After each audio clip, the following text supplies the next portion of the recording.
Hello dear students, आज हम लोग कक्षा 12 केमिस्ट्री इस वीडियो में पढ़ेंगे।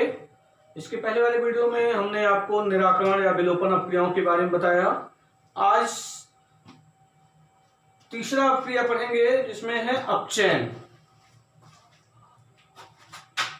हैलो एल्केन के रासायनिक गुण में आपको बताया गया कि मोनो हैलो एल्केन कई प्रकार की अपक्रियाएं करते हैं, जिसमें नाभिक स्नेही प्रतिस्थापन अपक्रिया आपको बता ही दिया गया है। दूसरा है निराकरण या विलोपन अपक्रिया, ये भी आपको बता दिया गया। और तीसरी अपक्रिया है अपचयन रिडक्शन। तो अपचयन तो जानते ही हैं, अपचयन में क्या होता है, हाइड्रोजन या धन विद्युत तत्व का क्या होता है, योग होता है। ऑक्सीजन या ऋण विद्युत तत्व क्या होता है, पृथक होता है। ऑक्सीजन या ऋण विद्युत तत्व का पृथक होना, हाइड्रोजन और धनती अवयव का जुड़ना क्या कहलाता है, अपचयन कहलाता है। ठीक है, तो इसमें हैलो एल्केन के का अपचयन पढ़ेंगे। ठीक है, तो हैलो एल्केन के अपचयन पर क्या बनता है, एल्केन बनता है। तो हैलो एल्केन के अपचयन से एल्केन बनता,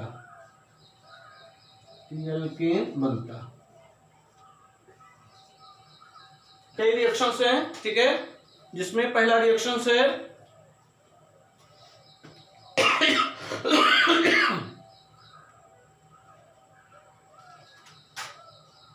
पहला रिएक्शन क्या है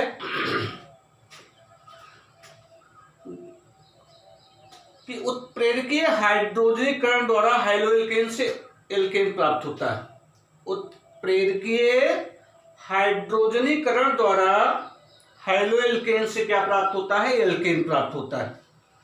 तो हैलो एल्केन जैसे एल्किल हैलाइड है, इसमें हाइड्रोजन का योग होगा।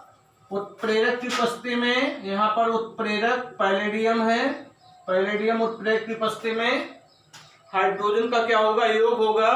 तो क्या बनता है, एल्केन बनता है। थोड़ा यहाँ आपको ध्यान देना है, एल्किल हैलाइड है, तो एल्किल हैलाइड में जो ये हैलोजन है ये ऋण विद्युत परमाणु है। ठीक है, तो ये यहाँ से क्या होगा, पृथक होगा, और यहाँ पर हाइड्रोजन जुड़ेगा। तो हाइड्रोजन का जुड़ना और ऋण विद्युत तत्व का पृथक होना क्या होता है, अपचयन होता है। तो देखिए अपचयन से क्या बनेगा, यहां से हाइड्रोजन परमाणु निकलेगा, मतलब यहाँ पर हाइड्रोजन है, हाइड्रोजन इसको क्या करेगा, यहाँ से प्रतिस्थापित करेगा, तो हाइड्रोजन यहाँ जुड़ेगा और हाइड्रोजन क्या होगा, निकल जाएगा।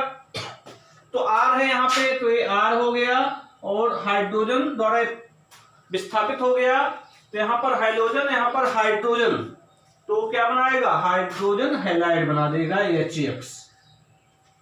अब यहाँ देखिए RH है, RH, आर एल्किल समूह जैसे मेथिल समूह होगा तो CH3 और CH4 होगा कि नहीं होगा, तो एल्केन है कि नहीं है। इसी तरह C2H5 इसमें OH, तो यहाँ पर इसको पूरी तरह से लिखेंगे तो C2H6 होगा कि नहीं होगा, एल्केन हो जाएगा कि नहीं हो जाएगा। तो इसको RH लिख दिया गया, तो ये क्या हो गया, एल्केन हो गया, ये एल्केन। ठीक, अब यहां पर हम एथिल ब्रोमाइड से अपक्रिया करा रहे हैं। एथिल ब्रोमाइड से अपक्रिया कराएंगे, CH3 CH2 Br या C2H5 Br भी लिख सकते हैं। इसमें हम हाइड्रोजन का योग करा रहे हैं। उत्प्रेरकीय हाइड्रोजनीकरण द्वारा हैलो एल्केन से हम क्या प्राप्त करते हैं, एल्केन। तो यहाँ पर उत्प्रेरक क्या होगा, पैलेडियम, पैलेडियम उत्प्रेरक की उपस्थिति में। तो यहाँ से ब्रोमीन निकलेगा, ऋण विद्युत है, हाइड्रोजन का योग होगा, तो क्या होगा, CH3 CH3। ठीक है, तो CH3 सिंगल बॉन्ड CH3 भी लिख सकते हैं, या C2H6 भी डायरेक्ट आप लिख सकते हैं, एथेन बनेगा। और यहाँ पर क्या बनेगा, HBr, क्योंकि यहाँ हाइड्रोजन बचा हुआ है, यहाँ ब्रोमीन, हाइड्रोजन ब्रोमीन मिलकर के हाइड्रोजन ब्रोमाइड बना दिए। ठीक है, इसी तरह दूसरा रिएक्शन है। दूसरा रिएक्शन क्या है कि एल्किल आयोडाइड को हाइड्रोजन आयोडाइड द्वारा लाल फास्फोरस की उपस्थिति में अपचयित करने पर एल्केन बनता है। ठीक है, तो एल्किल आयोडाइड का, एल्किल आयोडाइड क्या हो गया, RI हुआ, इसका मतलब ये नाम है एल्किल आयोडाइड, ठीक है, एल्किल आयोडाइड। तो एल्किल आयोडाइडों को हाइड्रोजन आयोडाइड द्वारा, हाइड्रोजन आयोडाइड क्या होगा, HI द्वारा किसकी उपस्थिति में, लाल फास्फोरस की उपस्थिति में, लाल फास्फोरस P, ठीक है। तो लाल फास्फोरस की उपस्थिति में अपचेत करने पर क्या बनता है, एल्केन बनता है। 150 डिग्री सेल्सियस ताप पर गर्म किया जा रहा है, तो इसको अपचेत करने पर क्या बनता है, एल्केन बनता है। तो क्या होगा, यहां से हाइड्रोजन यहां से आयोडीन को पृथक करेगा तो हाइड्रोजन यहां जुड़ जाएगा, तो क्या हो जाएगा, RH हो जाएगा, RH, और यहां से आयोडीन निकला, यहां आयोडीन मिलकर के आयोडीन बना देगा I2, गैस से बाहर निकल जाएगा, ठीक है। इसी तरह तीसरा एग्जाम्पल कि लिथियम एल्युमिनियम हाइड्राइड अथवा sodium borohydride. Lithium aluminium hydride क्या होता है, LiAlH4, लिथियम एल्युमिनियम हाइड्राइड, और दूसरा है sodium borohydride NaBH4, sodium borohydride.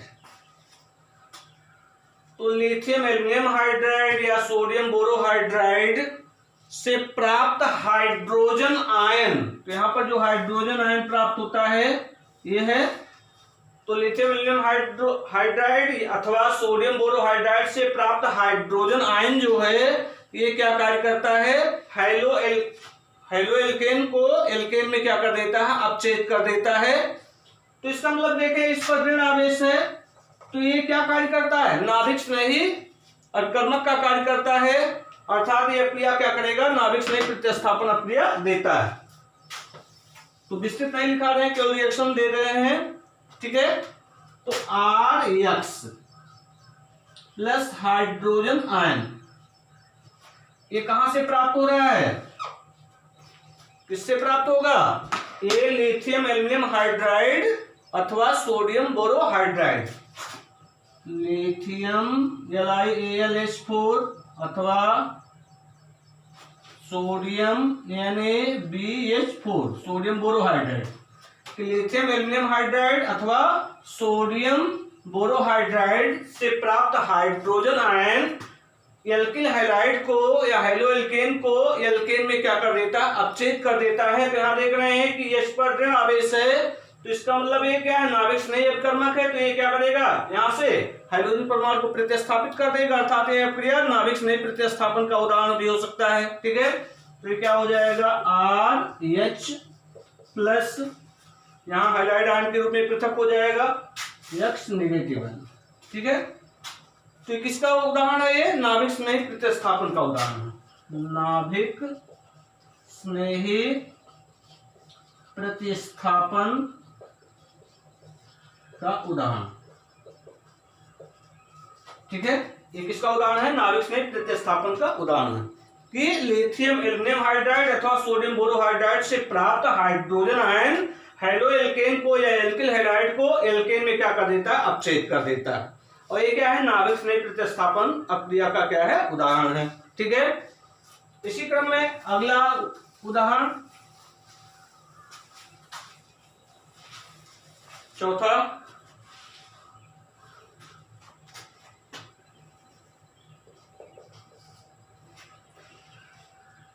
कि सोडियम व एथिल एल्कोहल अथवा टिन व सांड HCl, जिंक व HCl या जिंक कॉपरियम व एथिल एल्कोहल द्वारा हाइलो एल्केन का अपचयन करने पर क्या प्राप्त होता है, एल्केन प्राप्त होता है। तो इसमें क्या होता है कि इनसे जो नवजात हाइड्रोजन प्राप्त होता है, ये नवजात हाइड्रोजन हाइलो एल्केन का क्या करता है, अपचयन कर देता है।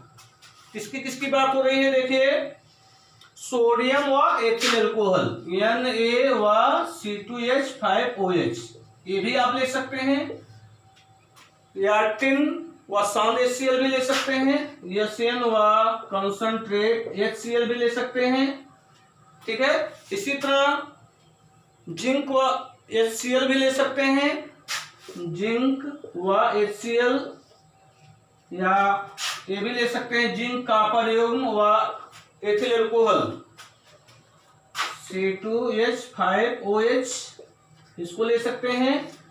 ठीक है, तो ये सब इनसे जिंक व सोडियम व एथिल अल्कोहल, टिन व कंसंट्रेट HCl, जिंक व HCl, जिंक कॉपर युग्म या C2H5OH से क्या प्राप्त होता है? नवजात हाइड्रोजन प्राप्त होता है। ये नवजात हाइड्रोजन क्या करता है? हाइड्रोएल्केन को एल्केन में क्या कर देता है? अपचयित कर देता है। ठीक है, तो इसको समझने की जरूरत है, लिखने की आवश्यकता नहीं है कि सोडियम व एथिल अल्कोहल अथवा टिन व कंसंट्रेट HCl अथवा जिंक व HCl अथवा जिंक कॉपर युग्म व एथिल अल्कोहल से क्या प्राप्त होता है? नवजात हाइड्रोजन प्राप्त होता है। नवजात हाइड्रोजन क्या करता है? हाइड्रोएल्केन को या एल्किल हैलाइड को किसमें अपचयित कर देता है? एल्केन में अपचयित कर देता है। ठीक है, तो अपचयन का मतलब क्या हुआ? यहां से ऋणवृत्ति परमाणु क्या हो जाएगा? निकल जाएगा। हाइड्रोजन का क्या हो जाएगा? योग हो जाएगा। तो परिभाषा में अपचयन में आपको बताया गया है कि हाइड्रोजन का योग और ऋणवृत्ति परमाणु का पृथक होना क्या कहलाता है? अपचयन कहलाता है। तो अपचयन में देखिए लास्ट रिएक्शन है कि एल्किल हैलाइड RX, ये नवजात हाइड्रोजन प्राप्त हो रहा है। किससे प्राप्त हो रहा है? किससे प्राप्त हो रहा है नवजात हाइड्रोजन? यहां पर आप ले सकते हैं सोडियम और एथिल अल्कोहल C2H5OH, इसको लिया जा सकता है, या टिन व कंसंट्रेट HCl ले सकते हैं, टिन व कंसंट्रेट HCl ले सकते हैं, या जिंक कॉपर युग्म, जिंक कॉपर युग्म व C2H5OH ले सकते हैं। तो इन सबसे जो नवजात हाइड्रोजन प्राप्त होता है वो नवजात हाइड्रोजन एल्किल हैलाइड का अर्थात हाइड्रोएल्केन का एल्केन में क्या कर देता है? अपचयन कर देता है। ठीक है, तो यहां से हाइड्रोजन इसको हाइड्रोजन को क्या करेगा? प्रतिस्थापित कर देगा। तो यहां पर हाइड्रोजन क्या हो जाएगा? जुड़ जाएगा। तो क्या हो जाएगा? RH प्लस, यहां से हाइड्रोजन निकला, यहां से हाइड्रोजन से मिलकर के क्या बनाएगा? हाइड्रोजन हैलाइड बनाएगा। बैलेंस करने के लिए दो से यहां गुणा कर देंगे। ठीक है, तो ये हो गया। अब यहां पर हम एथिल ब्रोमाइड का एग्जांपल दे सकते हैं। एथिल ब्रोमाइड का अपचयन दिखाएंगे तो हो जाएगा C2H5Br प्लस 2 नवजात हाइड्रोजन, इसमें से कोई एक ले लीजिए। तो सोडियम और C2H5OH एथिल अल्कोहल ले लिया जा रहा है, तो इससे नवजात हाइड्रोजन उत्पन्न हो रहा है। तो एथिल ब्रोमाइड का क्या करेगा? अपचयन करेगा। इसका मतलब हाइड्रोजन परमाणु ब्रोमीन को यहां से क्या करेगा? प्रतिस्थापित कर देगा। तो यहां पर हाइड्रोजन जुड़ेगा, तो यहां C2H5 है, तो C2H5 होने के कारण हाइड्रोजन यहां पर जुड़ेगा, तो क्या हो जाएगा? C2H6 प्लस, यहां से ब्रोमीन निकला, यहां से हाइड्रोजन मिल करके क्या बनाएगा? हाइड्रोजन ब्रोमाइड बना देगा। ठीक है, तो ये अपचयन प्रक्रिया कंप्लीट हुआ। अब इसके बाद अगला रिएक्शन है धातुओं से अक्रिया। जैसे हमने आपको शुरू में ही बताया था कि रासायनिक गुण में कि मोनोहाइड्रोएल्केन विभिन्न प्रकार की रासायनिक अपक्रियाएं करते हैं, जिसमें नाभिक से नहीं प्रतिस्थापन अपक्रिया उसको पढ़ा दिया गया। दूसरा निराकरण व विलोपन अपक्रिया, उसको भी पढ़ा दिया गया। तीसरा आपको बताया गया इसमें अपचयन, ये भी कंप्लीट हो गया। और अगला है धातुओं के साथ अपक्रिया। धातुओं के साथ अपक्रिया,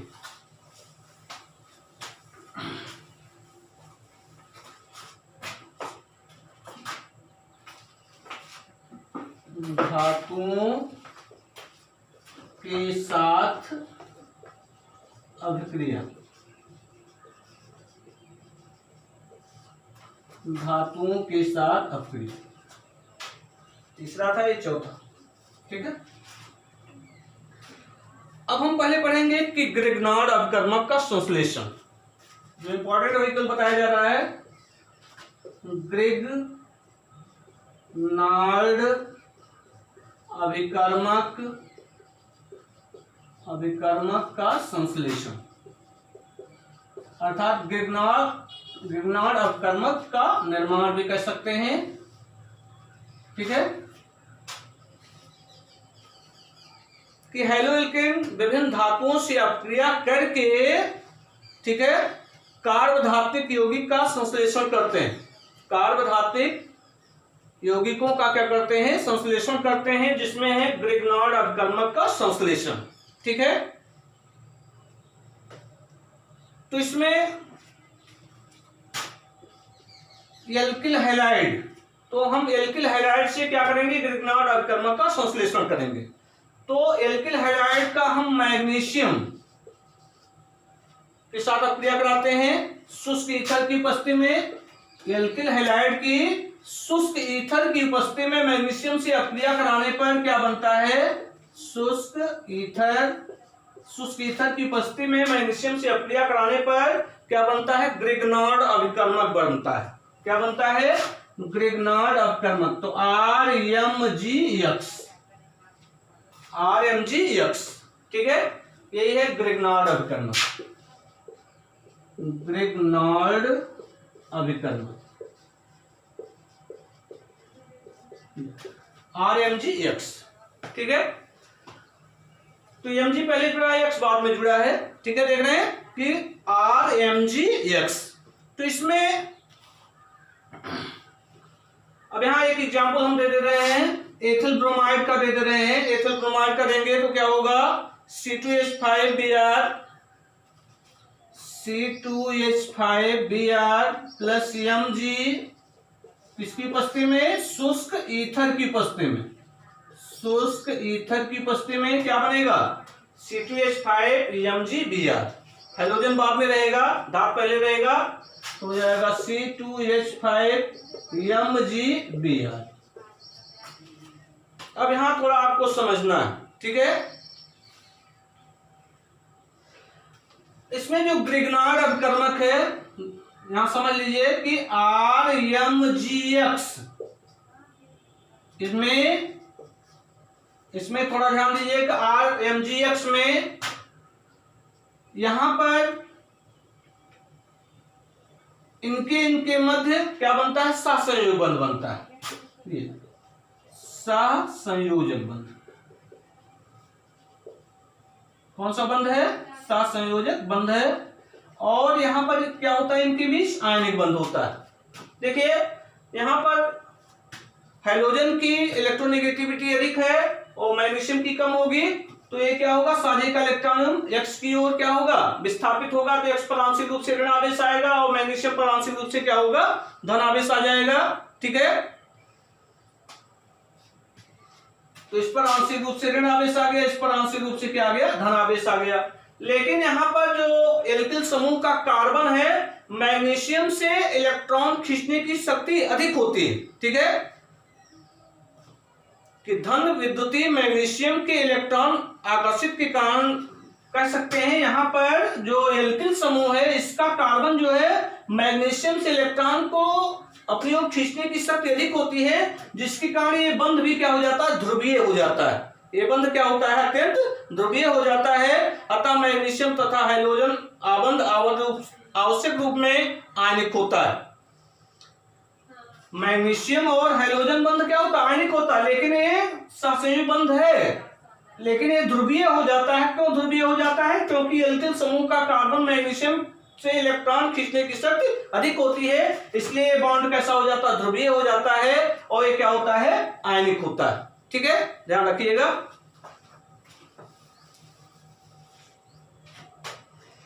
अब अगला है इसमें सोडियम धातु से क्रिया। सोडियम धातु से क्रिया।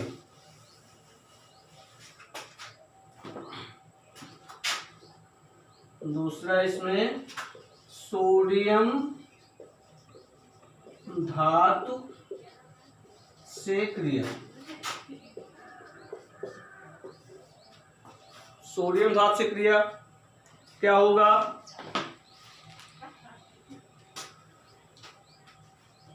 सोडियम धातु से क्रिया कि शुष्क ईथर में मोनो हैलोएल्केन के दो अणु सोडियम के साथ अपक्रिया करके क्या करते हैं? उच्च एल्केन देते हैं। शुष्क ईथर में मोनोहाइड्रोएल्केन के दो मॉलिक्यूल सोडियम धातु से अपक्रिया करके क्या करते हैं, उच्च एल्केन देते हैं। तो देखिए इसको लिख सकते हैं, शुष्क ईथर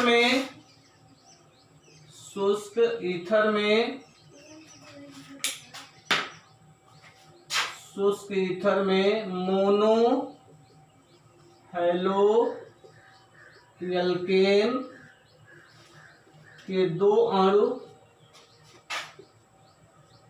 सोडियम धातु से अपक्रिया करके उच्च एल्केन देते हैं,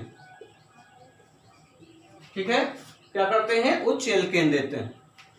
तो यहां पर देखिए रिएक्शन, हैलोएल्केन है RX, ठीक है, ये सोडियम धातु है, इसके दो मॉलिक्यूल है एल्किल हैलाइड के, तो एल्किल हैलाइड के दो मॉलिक्यूल है, तो यहाँ RX हुआ, तो यहाँ क्या इसको उलट के लिख सकते हैं XR, ठीक है, या RX में लिख सकते हो, ठीक है।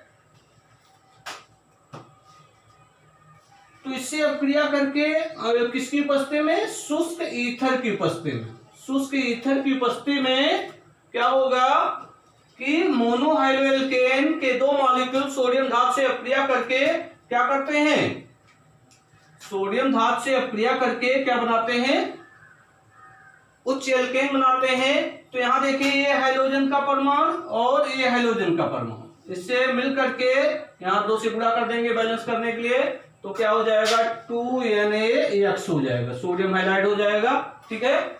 और यहाँ पर R सिंगल बॉन्ड R, तो हो जाएगा R सिंगल बॉन्ड R, ये उच्च एल्केन बना रहे हैं, ठीक है। क्या बना रहे हैं, उच्च एल्केन। एग्जाम्पल,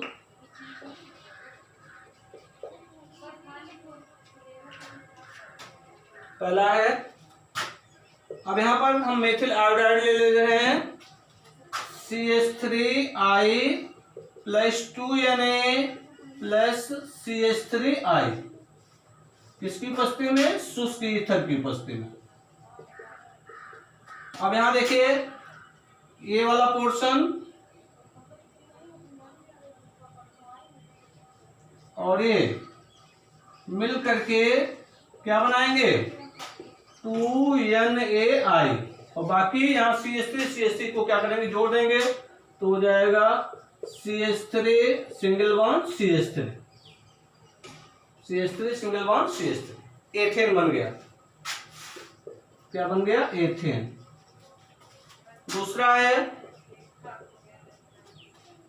दूसरा इसमें हम एथिल ब्रोमाइड की बात कर रहे हैं, तो CH3 CH2Br + 2Na + CH3 CH2Br, किसकी उपस्थिति में, शुष्क ईथर की उपस्थिति में, तो शुष्क ईथर की उपस्थिति में क्या बनेगा, यहाँ से ब्रोमीन और ये सोडियम मिल करके सोडियम ब्रोमाइड बना देगा, 2NaBr प्लस यहाँ H3CH2, यहाँ CH3CH2, तो हो जाएगा CH3CH2CH3, या CH2CH3 भी लिख सकते हैं, CH2CH3, ठीक। तो यहाँ देखिए कितने कार्बन, 1 2 3 4 कार्बन है, 4 कार्बन है, तो क्या हो जाएगा, ब्यूटेन। क्या बनेगा, ब्यूटेन, ठीक। क्या बन गया, ब्यूटेन बन गया। इसी तरह तीसरा है, एक और दे दिया जा रहा है,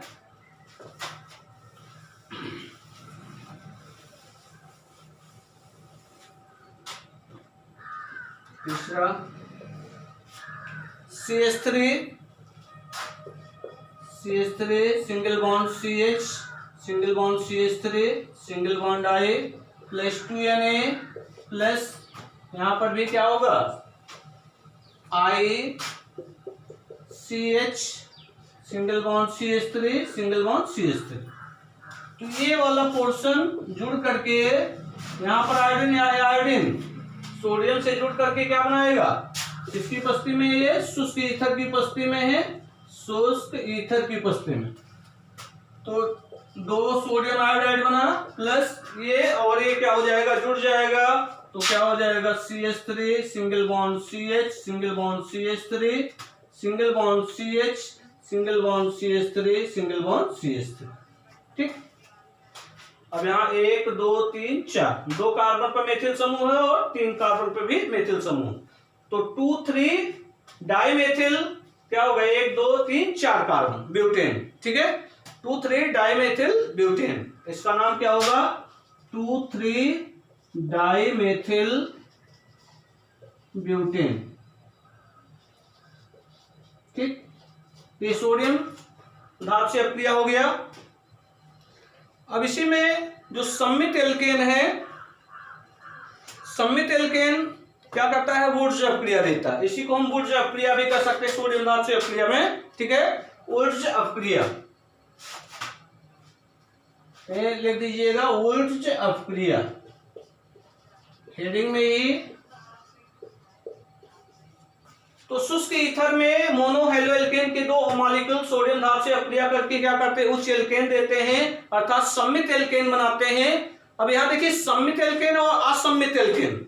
सम्मित एल्केन में क्या होगा, कार्बन परमाणु संख्या क्या होगी, समान होगी, अर्थात एल्किल समूहों की संख्या दोनों ओर समान होती है, लेकिन असम्मित एल्केन में समान नहीं होती है। तो सम्मित एल्केन क्या होते हैं, वुड्स अपक्रिया देते हैं, और असम्मित एल्केन से सम्मित एल्केन जो प्राप्त होगा वुड्स अपक्रिया द्वारा प्राप्त होता है, और असम्मित एल्केन जो होता है कोरे हाउस अपक्रिया द्वारा प्राप्त होता है। ठीक है, तो यहाँ केवल नाम जाने रहिए, कोरे हाउस अपक्रिया द्वारा असम्मित एल्केन द्वारा, या कह सकते हैं असम्मित एल्केन से जो असम्मित एल्केन प्राप्त हो रहा है वो कोरे हाउस अपक्रिया द्वारा प्राप्त होता है, और सम्मित एल्केन जो प्राप्त होते हैं वुड्स अपक्रिया द्वारा क्या होते हैं, प्राप्त होते हैं। ठीक है,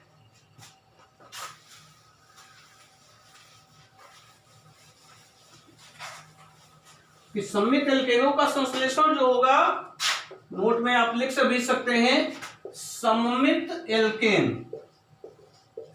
एल्केन का संश्लेषण किस अपक्रिया द्वारा, वुड्स अपक्रिया द्वारा। और असम्मित एल्केन का संश्लेषण कोरे हाउस अपक्रिया द्वारा होता है, कोरे हाउस अपक्रिया द्वारा।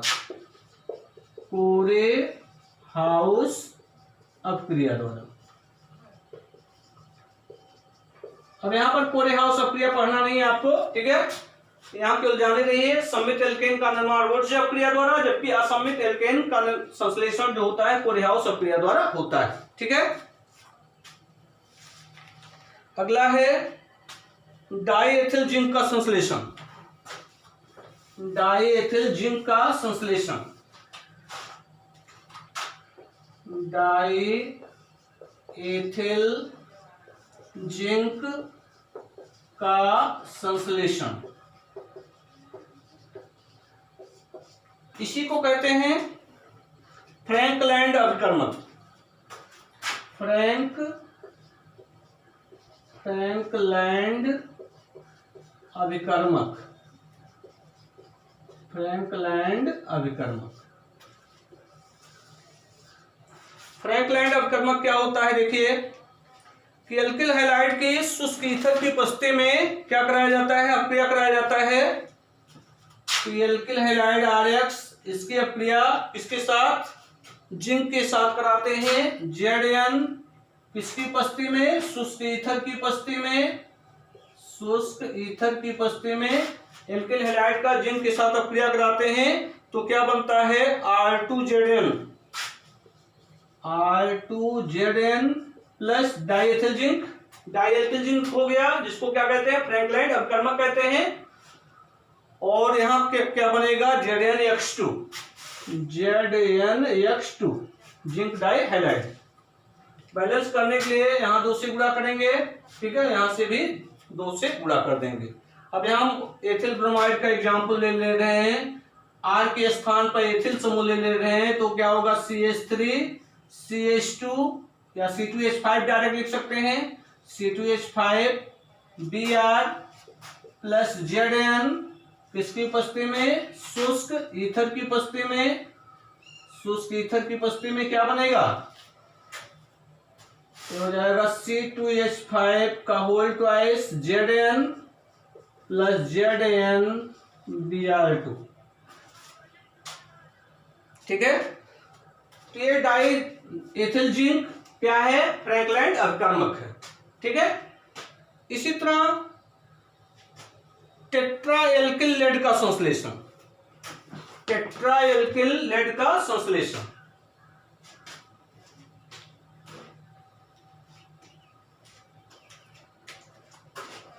टेट्रा एल्किल लेड का संश्लेषण, एल्किल हैलाइड से क्या बनाया जा रहा है, टेट्रा एल्किल लेड बनाया जा रहा है। ठीक है,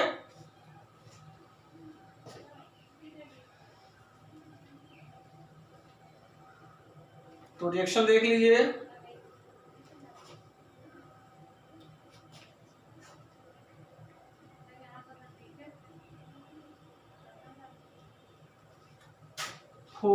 RX एल्किल हैलाइड का मिश्र धातु सोडियम लेड NaPb,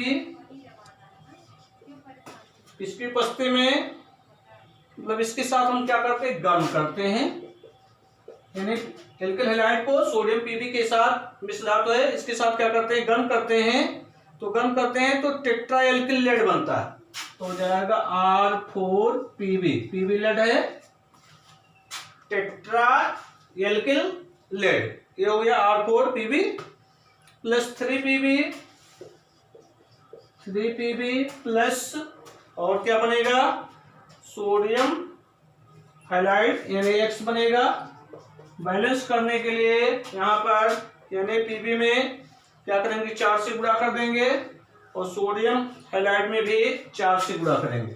ठीक है, अब यहाँ पर एल्किल समूह के स्थान पर हम एथिल ब्रोमाइड ले रहे हैं, तो एथिल ब्रोमाइड लेंगे, यहाँ पे एग्जाम्पल कर दे रहे हैं। तो 4C2H5Br प्लस 4NaPb, इसको गर्म करते हैं तो क्या बनेगा, C2H5 का whole 4Pb plus 3Pb plus 4NaBr। अब यहां देखिए C2H5 का होल 4Pb है, तो इसका मतलब क्या है, टेट्रा एथिल लेड। इसका नाम क्या होगा, टेट्रा एथिल लेड। इसको शॉर्ट में क्या कहते हैं, TEL, तेल भी कहते हैं। TEL का फुल फॉर्म क्या होगा, टेट्रा एथिल लेड। ठीक है, तो ये तो हो गया इसमें। अब अगला है बेंजीन के साथ अपक्रिया। तो बेंजीन के साथ अपक्रिया बेंजीन वाले चैप्टर में आप पढ़ेंगे। ठीक है, तो एक बार यहाँ पढ़ाया जाएगा, एक बार वहां पढ़ाया जाएगा, तो जब एरोमेटिक कंपाउंड आपको बताए जाएंगे तो उसमें आपको पुनः बताया जाएगा। ठीक है, तो ये हेलोएल्केन के रासायनिक गुण आपके समाप्त हो गए हैं। ठीक है, बेंजीन के साथ अपक्रिया है तो रिएक्शंस आपको उसमें एरोमेटिक कंपाउंड में मिलेंगे। उसमें बेंजीन जब आपको बताया जाएगा एरोमेटिक कंपाउंड, या बेंजीन हुआ, फिनाल हुआ, मतलब ये सब आपको जब पढ़ाए जाएंगे एरोमेटिक कंपाउंड में तो उसमें आपको मिलेगा पुनः। ठीक है, तो एक ही रिएक्शन बार बार कराया जाए तो अच्छी बात नहीं है। ठीक है, तो एक ही जगह करा दिया जाए। ठीक है, तो ये आपका हेलोएल्केन के रासायनिक गुण समाप्त हुए। अब इसमें आपको हेलोएल्केन का उपयोग पढ़ना है। ठीक है, और हेलोएल्केन के भौतिक गुण ये बचा हुआ है इस टॉपिक में, कि हेलोएल्केन के भौतिक गुण और हेलोएल्केन का उपयोग। तो अगले वीडियो में इसको आपको बता दिया जाएगा। ठीक है।